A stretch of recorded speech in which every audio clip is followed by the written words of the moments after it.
Hello mga ka-TJ friend! Ayan, kagigising lang po natin mga kaibigan. Hinahanda ko lang yung aking ulam para sa tanghalian. Meron tayong dalawang sardinas. Wow! Tsaka yung ilalagay natin yung iceberg lettuce. Masarap na naman ito na ating ulam mga kaibigan. Masang-masa.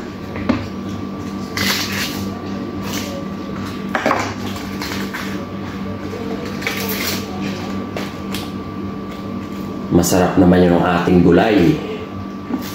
Siyempre yung ating sibuyas, yung white onion ang ating gagamitin. Yan. Kaya ipiprepare na muna natin yung ating mga gagamitin sangkap mga ka-TJ friend at magluluto tayo ng ginisang sardinas.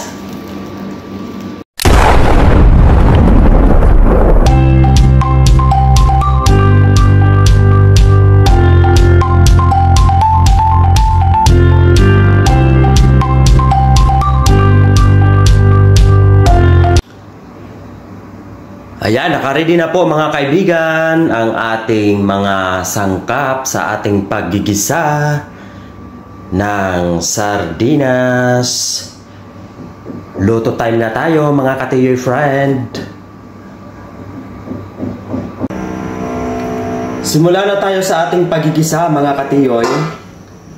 Lagay lang tayo ng kunting mantika. Yan. Ilagay na po natin yung ating bawang at yung ating puting sibuyas.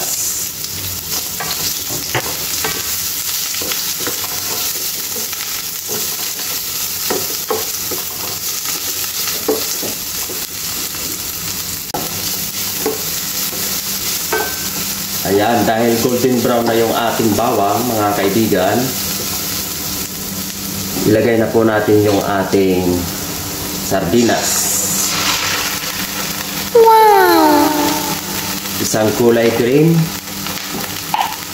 tsaka isang kulay red spicy.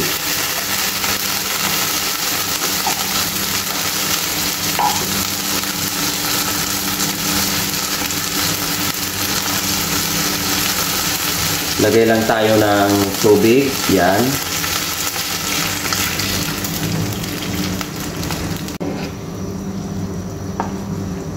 Maglagay din tayo mga kaibigan ng konting sili.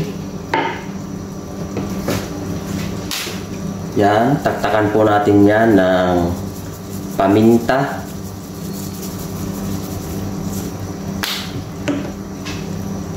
Hindi na natin yan tatakpan mga ka-TJ friend. Antayin lang natin yan na kumulo.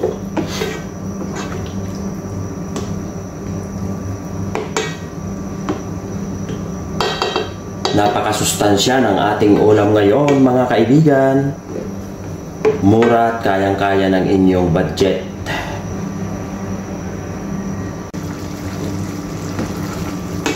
Ayan, kumukulo na po mga ka-TJ friend. Sunod ay ilalagay na po natin yung ating iceberg lettuce. Yan.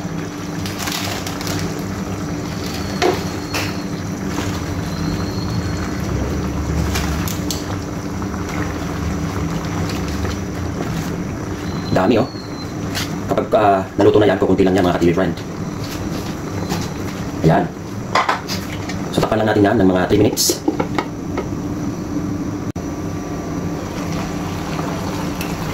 Ayun.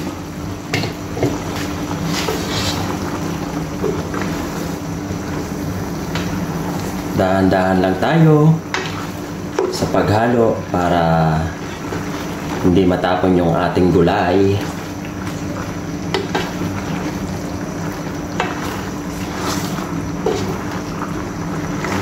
At hindi madurog yung ating isdang sardinas.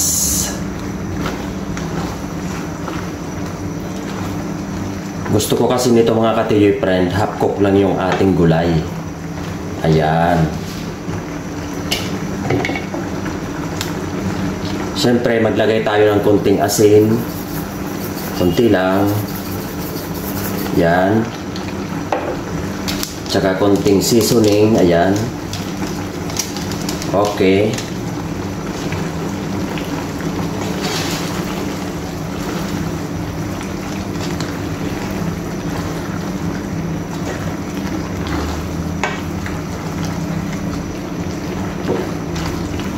Ayan.